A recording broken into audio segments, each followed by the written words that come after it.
தமிழர்களின் பாரம்பரிய அரிசி வகைகளில் முக்கியமாக 2 வகைகள் பற்றி இந்த வீடியோவில் பார்க்கலாம்.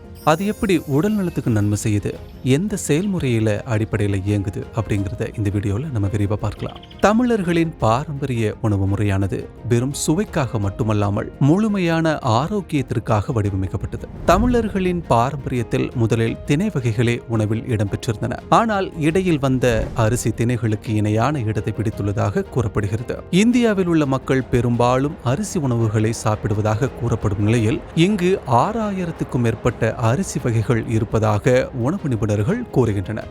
ஆனால் மக்கள் பெரும்பாலும் வெள்ளை நிறத்தில் கிடைக்கும் பாலிஷ் செய்யப்பட்ட அரிசியை தான் சாப்பிட்டு வருகின்றனர்.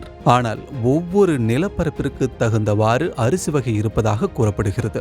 அதன்படி பட்டை தீட்டப்படாத அரிசிதான் உடலுக்கு நல்லது எனவும் கூறப்படுகிறது. புரதம், மாவுச்சத்து அதாவது கார்போஹைட்ரேட், நார்ச்சத்து, மினரல்கள், கால்சியம், இரும்புச்சத்து, vitamin B1, vitamin B6, phosphorus உள்ளிட்ட சத்துக்கள் உள்ளன.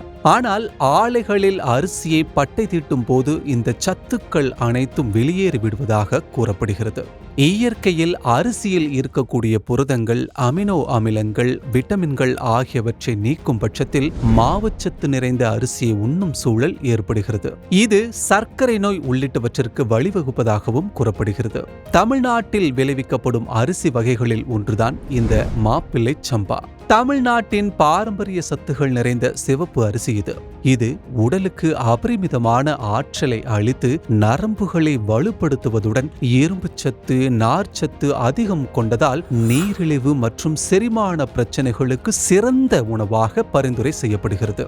இது ஆற்றல் மற்றும் தசை வலிமையை தருவதாகவும் நரம்பு தளர்ச்சியை போக்கி உடலுக்கு உடனடி ஆற்றலை தருவதாகவும் கூறப்படுகிறது. இதில் இரும்புச்சத்து மற்றும் துத்தநாக சத்துக்களும் நிறைந்துள்ளதால் இரத்தத்தில் ஹீமோகுளோபின் அளவும் அதிகரிப்பதாக பரிந்துரை செய்யப்படுகிறது.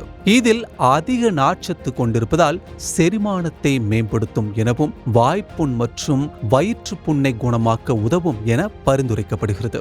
இது குறைந்த கிளைசெமிக் குறியீடு கொண்டதால் இரத்த சர்க்கரை அளவை கட்டுக்குள் வைக்க உதவுவதாக கூறப்படுகிறது. பண்டைய காலத்தில் புதிதாக திருமணமான மணமகன் மக்கள் முன்னிலையில் தன் பலத்தை நிரூபிக்க ஒரு கனமான கல்லை தூக்க வேண்டும். அவர் இந்த சாதனையை செய்ய மாமியார் அதிக ஊட்டச்சத்துக்கு பெயர் பெற்ற மாப்பிள்ளை சம்பா அரிசியை தயாரித்து கொடுப்பார். இப்பழக்கம்தான் இந்த அரிசிக்கு இப்பெயரை பெற்றுக் கொடுத்தது. இது வலிமையும் உயிர் சக்தியையும் குறிப்பதாக விளங்கியது. அதே போல கிமு 3ஆம் நூற்றாண்டு முதல் கிபி 3ஆம் நூற்றாண்டு வரை அரசர்களும் அவர்களின் உறவினர்களுக்கு பரிமாறப்பட்ட ஒரு முக்கிய உணவு வகையாக இது இருந்தது. இது மாப்பிள்ளை சம்பா என அழைக்கப்படுவதாக கூறப்படுகிறது. ஆனால் இதை சமைக்க நீண்ட நேரம் எடுக்கும். ஆனாலும் இதன் சிறிதளவு அரிசியை வயிற்றை நிரம்பச் செய்வதால் ஒரு முழு உணவாக அமைகிறது.